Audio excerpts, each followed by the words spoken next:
Bonjour à tous et bienvenue sur cette chaîne dédiée à la médecine chinoise. En médecine chinoise, on parle de vent, de froid, de chaleur, d'humidité ou de sécheresse. Des termes climatiques empruntés à la nature. Mais ces mêmes mots peuvent désigner deux réalités très différentes. D'un côté, des facteurs pathogènes externes et de l'autre, des déséquilibres internes. C'est le même vocabulaire. La nature du déséquilibre est la même, mais son origine change. Et c'est précisément là que naissent parfois les confusions.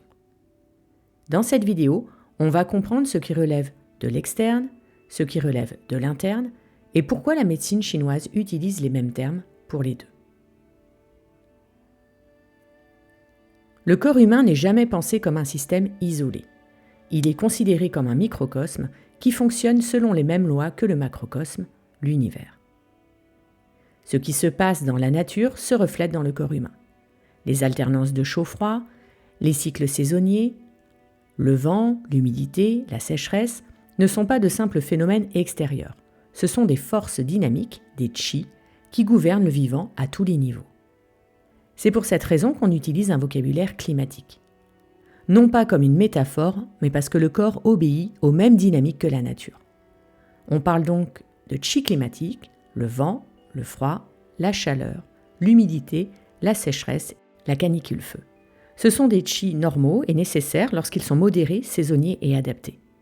Ils deviennent pathogènes lorsqu'ils sont excessifs, inappropriés ou mal tolérés par l'organisme.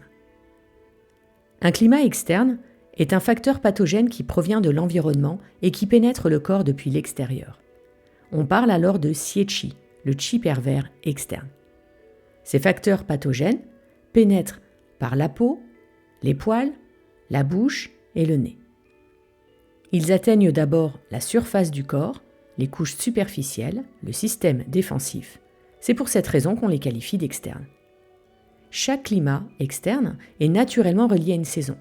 Le vent est relié au printemps, la chaleur canicule à l'été, l'humidité à l'intersaison, la sécheresse à l'automne et le froid à l'hiver.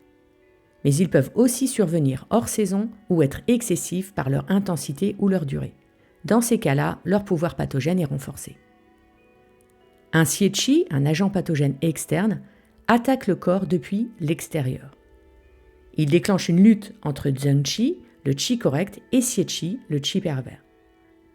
Il peut rester en surface ou pénétrer plus en profondeur s'il n'est pas éliminé.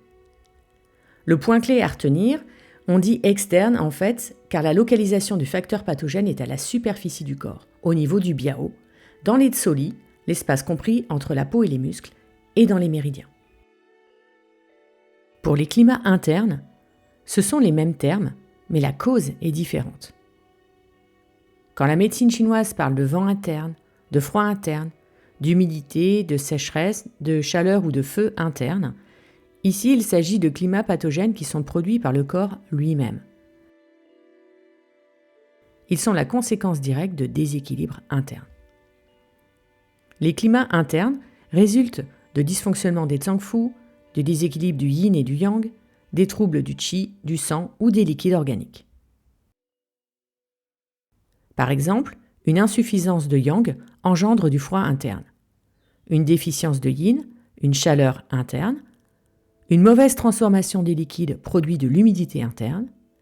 Une chaleur prolongée provoque une sécheresse interne. Une chaleur extrême ou un feu interne entraîne du vent interne. Le corps fabrique ses propres climats pathogènes. Un climat interne traduit donc un mécanisme physiopathologique interne. Pourquoi utiliser les mêmes mots pour des phénomènes si différents ?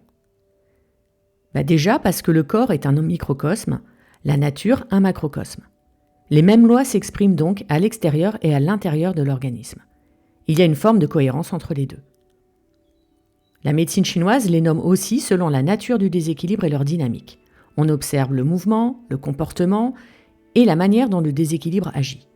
Par exemple, le vent, qu'il soit externe ou interne, est mobile, changeant, instable. Le froid, lui, ralentit, contracte, bloque. La chaleur accélère, agite et consume. L'humidité est lourde, collante, stagnante, qu'elle soit interne ou externe. En médecine chinoise, les termes de vent, de froid, de chaleur, d'humidité ou de sécheresse décrivent la nature d'un déséquilibre. Le corps humain est pensé comme un microcosme, soumis aux mêmes lois dynamiques que le macrocosme, la nature. C'est pour ça que la médecine chinoise utilise les mêmes mots pour parler de ce qui vient de l'environnement et de ce qui est produit par le corps lui-même. Les climats externes pénètrent la couche externe, superficielle du corps, le biao. Ils sont liés au climat et aux saisons et attaquent le corps par l'extérieur. Les climats internes sont produits par un déséquilibre du fonctionnement du corps et traduisent un trouble interne. Ce qui relie climat externe et climat interne, c'est leur nature, leur dynamique ou leur mode d'action. Et comprendre cette distinction est la base indispensable pour structurer correctement le raisonnement en médecine chinoise et éviter les confusions dès le départ. Voilà, j'espère que cette vidéo t'a plu. Si c'est le cas, n'hésite pas à liker, commenter ou partager la vidéo. Abonne-toi pour ne pas manquer les prochaines. Et n'oublie pas, tu peux aussi me suivre sur Instagram. Je te dis à très bientôt pour une nouvelle vidéo sur la médecine traditionnelle chinoise.